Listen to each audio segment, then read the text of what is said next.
Student BSc first year geography की class में आपका हार्दिक स्वागत है। हमने कल लास्ट बात की थी तापमान विलोमता की, सही है। हमने कल पढ़ा था तापमान विलोमता के प्रकार। कितने प्रकार बताए थे? 3 प्रकार। आज हम बात करेंगे कि जो तापमान विलोमता है उसके प्रभाव की बात करेंगे कि सकारात्मक प्रभाव होते हैं, नकारात्मक प्रभाव होते हैं, किस प्रकार के वह प्रभाव डालता है। तापमान विलोमता के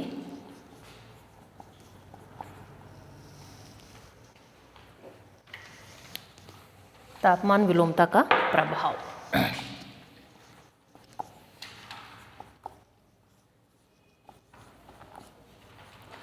देखिए क्या होते हैं, कोई भी वस्तु होती है उसके प्रभाव होते हैं, सकारात्मक और नकारात्मक दोनों ही प्रभाव उसके पाए जाते हैं।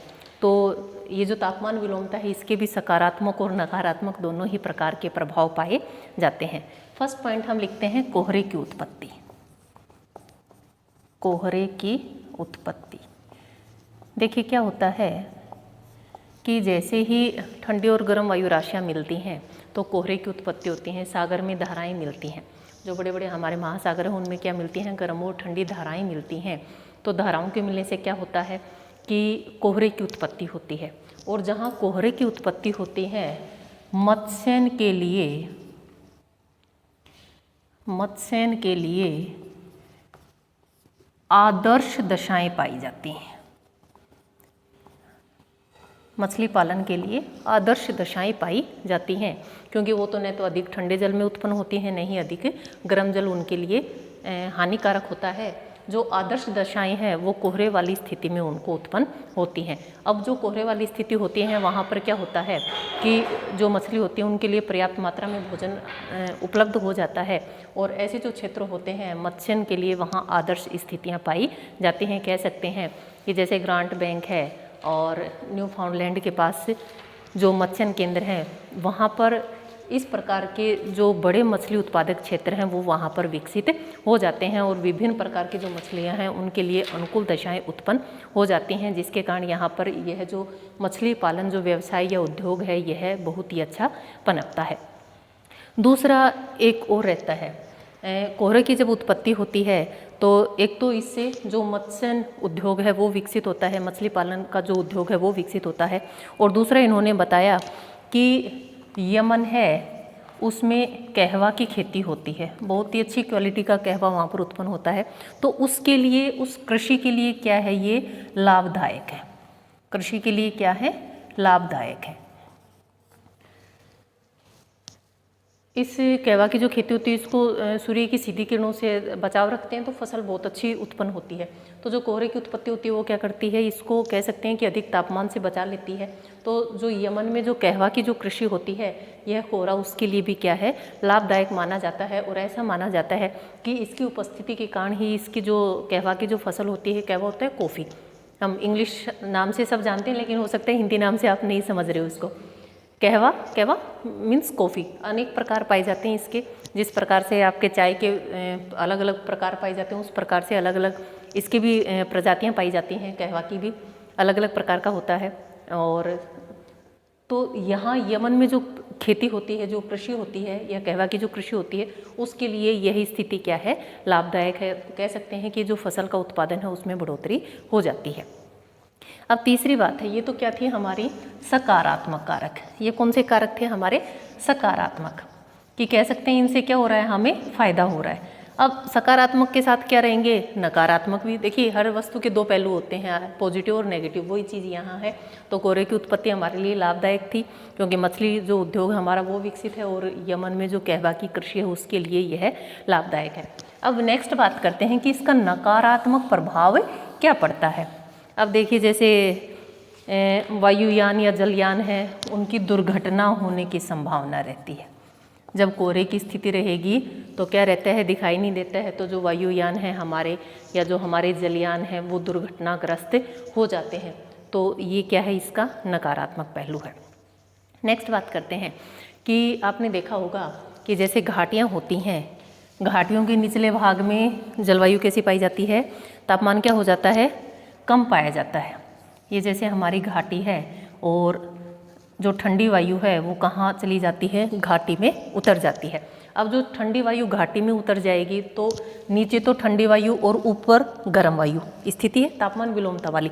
लेकिन इसका एक इन्होंने ये बताया कि जो भी बसावट पाई जाती है, जो भी खेती होती है, वो घाटी में न होकर ऊपर वाले जो ढलान होते हैं वहाँ पर होती है। क्यों होती है? क्योंकि जब ठंडी वायु यहाँ आ जाती है तो जो घाटी है उसमें पाला पड़ता है, घाटी में पाला पड़ता है क्योंकि यहाँ का टेम्परेचर अत्यधिक निम्न हो जाता है। पाला इसलिए पड़ेगा क्योंकि जो ठंडी वायु है उसके ऊपर आने की संभावना 1% भी नहीं पाई जाती है। तो जो ठंडी वायु होगी, ठंडी वायु कहाँ जाएगी? तली में, धरातल के सतह पे बैठेगी। तो जैसे ही घाटियाँ होती हैं वो क्या होती हैं, यहाँ ऊपरी ढालों से वो ठंडी हवा कहाँ पहुँच जाती है? घाटी में पहुँच जाती है।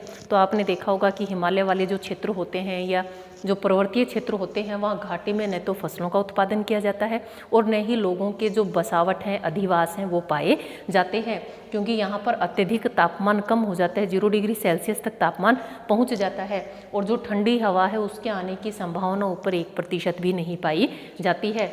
इसलिए जो पहाड़ी क्षेत्रों में जो घर बनाए जाते हैं वो इन ढलानों पर बनाए जाते हैं।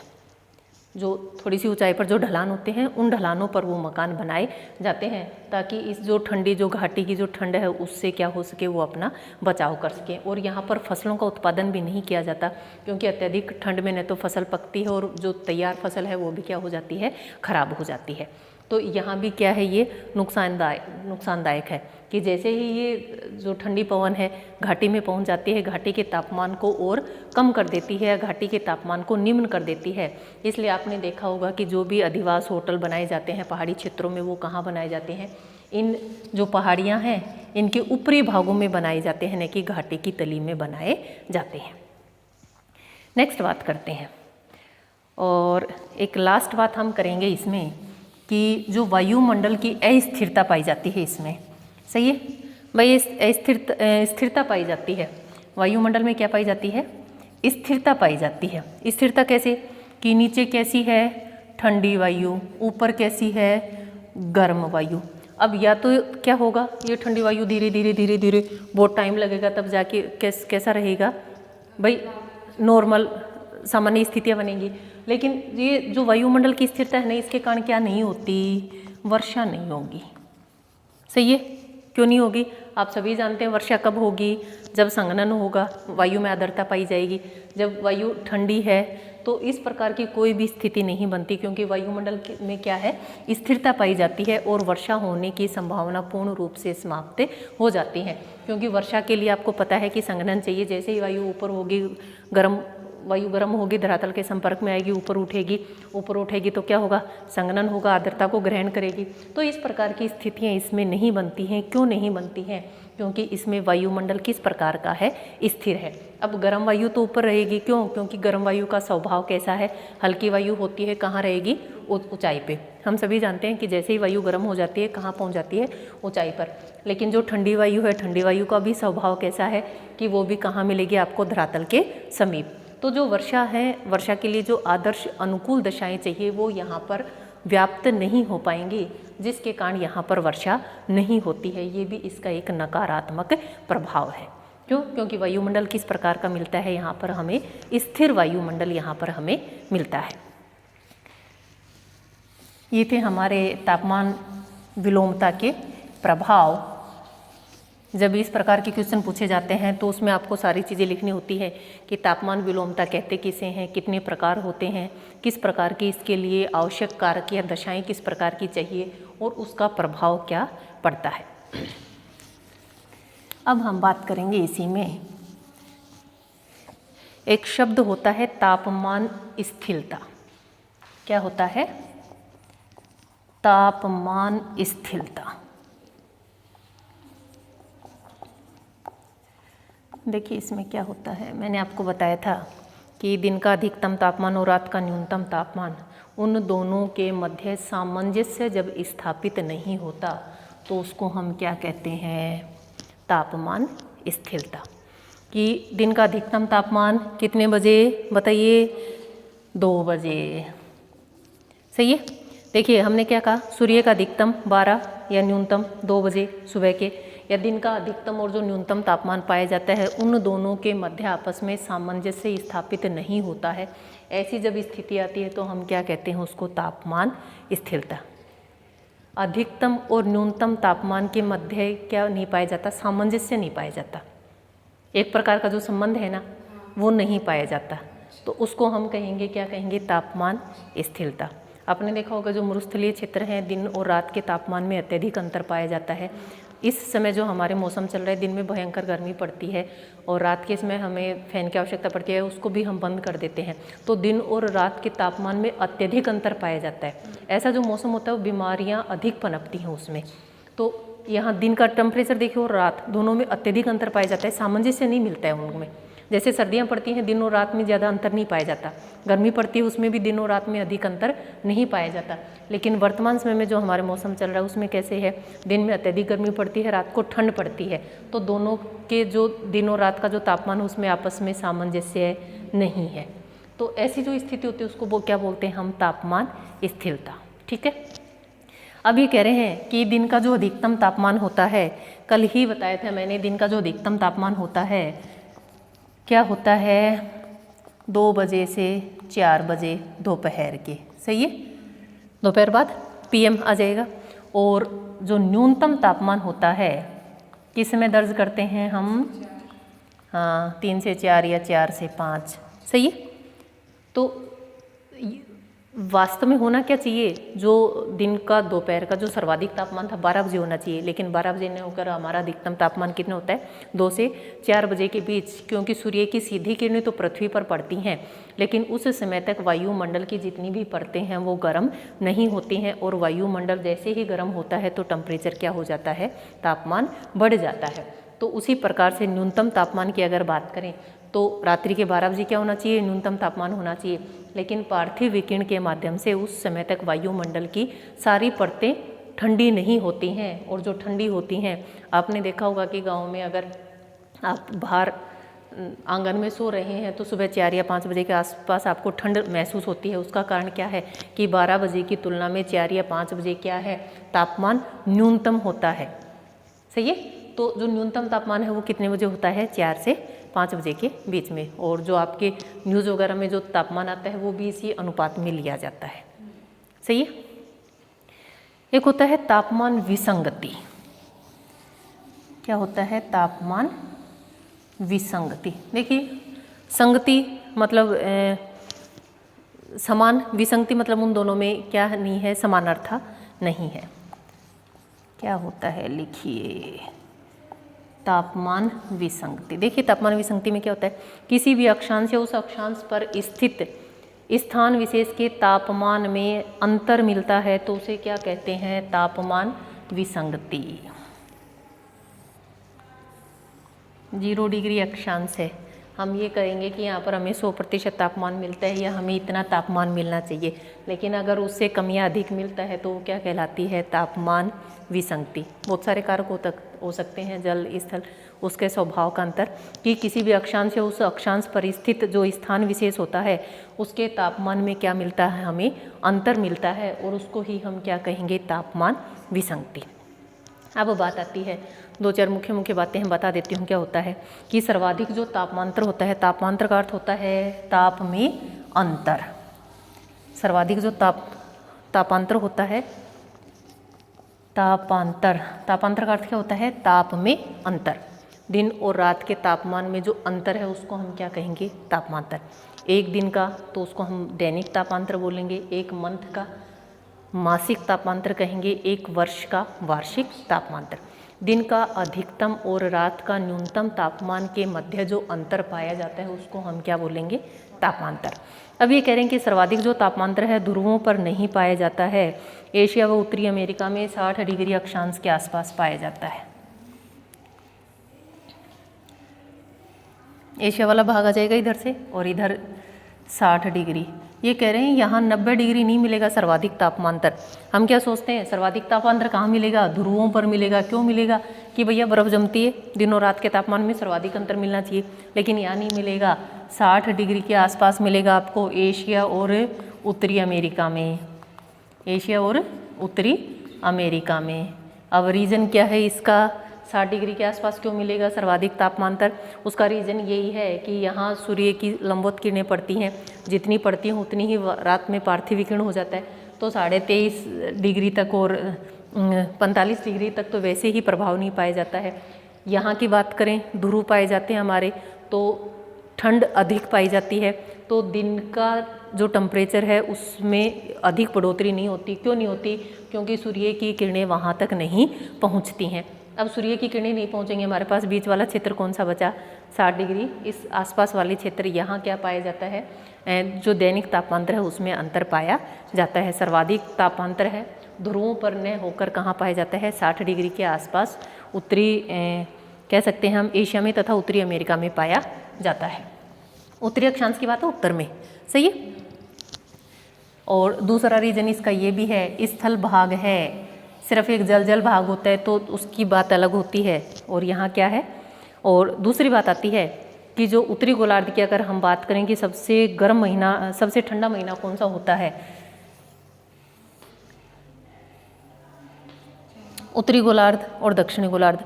उत्तरी गोलार्ध में सबसे ठंडा महीना मिलेगा जनवरी, और दक्षिणी गोलार्ध में सबसे गर्म महीना कौन सा मिलेगा? ये जनवरी ही। उत्तरी गोलार्ध का तो सबसे ठंडा और दक्षिणी गोलार्ध का सबसे गर्म, सही है। क्यों भाई? इधर सूर्य चमकेगा तो हमारे सबसे अधिक ठंड कहाँ पड़ती है? जनवरी में। और इधर सूर्य सीधा चमकेगा तो सबसे गर्म कौन सा? दक्षिणी गोलार्ध, सही है।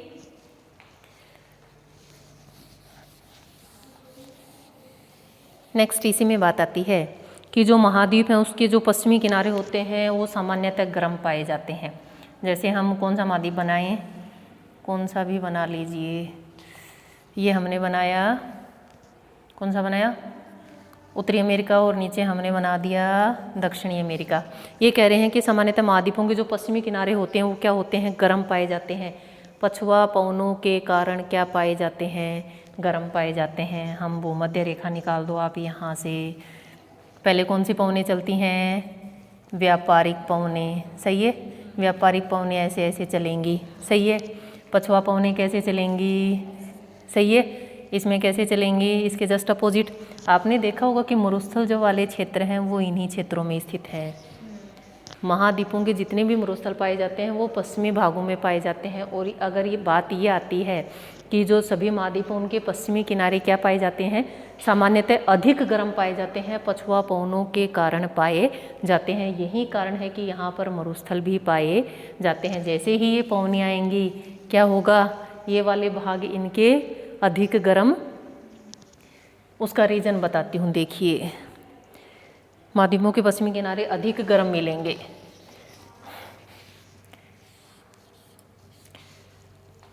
पश्चिम भाग की बात है, व्यापारिक पवन आई, ये पवनें आई, इस भाग पे वर्षा करेगी। यहाँ पहुँचते पहुँचते कैसी हो जाएगी?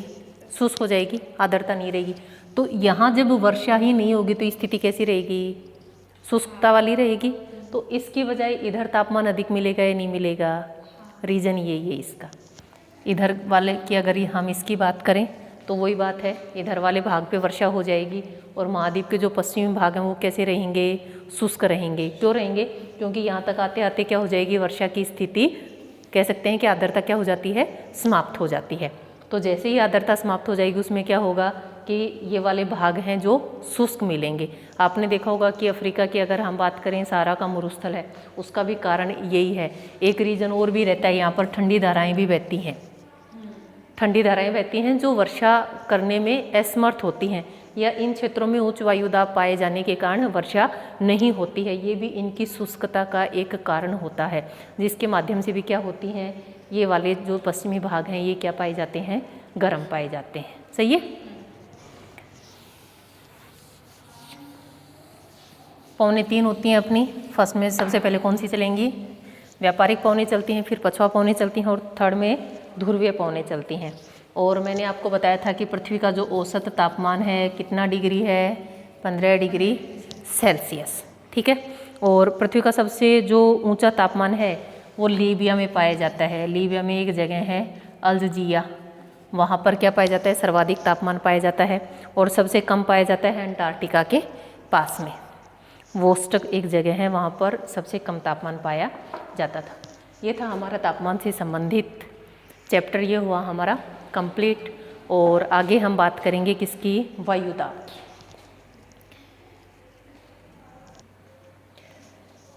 बात कर रहे थे हम तापमान विलोमता की, उसमें आगे देखिए कि पृथ्वी का जो शीत ध्रुव है, शीत क्या है, ध्रुव, किसी कहा जाता है बर्खोयांसक, है कहाँ, देखिए रूस में है, लेकिन रूस 2 महाद्वीपों में स्थित है, एक है एशिया और दूसरा है यूरोप, क्योंकि उसका जो देशांतरीय विस्तार है वो अधिक पाया जाता है। तो रूस का जो भाग एशिया में स्थित है उसको हम कहते हैं साइबेरिया। क्या कहते हैं, साइबेरिया। रूस का जो भाग एशिया में स्थित है उसको हम क्या कहते हैं, साइबेरिया। और ये बर्खोयांसक है, ये पूर्वी साइबेरिया में है, सही है, जिसको हम क्या कहते हैं, पृथ्वी का शीत ध्रुव, क्योंकि सबसे कम तापमान यहाँ पर पाया जाता है। और पृथ्वी के फेफड़े कौन से हैं, अमेजन बेसन, अमेजन के जो जंगल हैं उनको क्या कहा जाता है, पृथ्वी के फेफड़े कहा जाता है। क्यों कहा जाता है, क्योंकि विश्व की जो 20% ऑक्सीजन है वो हमें इन्हीं जंगलों से प्राप्त होती है। उत्तरी अमेरिका और दक्षिण अमेरिका के मध्य जो स्थित है 0 डिग्री, वहाँ है अमेजन नदी बहती है, अमेजन बेसिन भी बोलते हैं, अमेजन वन भी उसको कहा जाता है। ताप प्रवणता क्या होती है, देखिए ताप प्रवणता होती है, प्रवणता मैंने बताया था दाब प्रवणता की, दाब में अंतर, सही है। तो ताप प्रवणता क्या है कि अक्षांश के मध्य ताप के घटने की दर को हम क्या कहेंगे, ताप प्रवणता। जो ताप प्रवणता पाई जाती है सर्वाधिक कहाँ पाई जाती है, उच्च अक्षांशों में पाई जाती है। देखिए अक्षांश का मैंने बताया था 0 डिग्री निम्न अक्षांश, सही है, 23 डिग्री से 66 डिग्री के बीच हम बोल सकते हैं मध्य अक्षांश, और 90 डिग्री को हम 90 डिग्री के आसपास हम क्या बोलते हैं, उच्च अक्षांश। तो जो ताप प्रवणता है वो सर्वाधिक कहाँ पाई जाती है, उच्च अक्षांशों में पाई जाती है। अच्छा ये बताइए समताप रेखाएं क्या होती हैं, ऐसी रेखाएं जो समान तापमान वाले स्थानों को मिलाती हैं, सही है, समताप, समान ताप वाले स्थानों को मिलाने वाली रेखा हम क्या कहेंगे, समताप रेखाएं। जब मानचित्र पर इनको प्रदर्शित किया जाता है, जल पर अक्षांश के समानांतर चलती हैं, लेकिन जहाँ महाद्वीपीय भाग होती है वहाँ इनमें टर्न आ जाता है, घुमाव आ जाता है। क्यों, क्योंकि जल और स्थल का जो स्वभाव है या तापमान है उसमें क्या पाया जाता है, अंतर पाया जाता है। तो समताप रेखाएं हैं ऐसी रेखाएं जो समान तापमान वाले स्थानों को मिलाकर खींची जाती हैं या समान तापमान वाले स्थानों को प्रदर्शित करती हैं। वायुमंडल क्या है, पूछा जाता है कई बार, गैसों का मिश्रण है, यौगिक है, क्या है, तो हम कहेंगे वायुमंडल क्या है, गैसों का मिश्रण है। पूछ लिया जाता है यौगिक है, मिश्रण है, यौगिक नहीं है, क्या है, गैसों का मिश्रण है। और जो वायुमंडल है उसका उद्भव कब हुआ था, उसका कह सकते हैं कि कब वायुमंडल बना था, तो हम कहेंगे कैम्ब्रियन युग में क्या हुआ था, वायुमंडल का निर्माण हुआ था।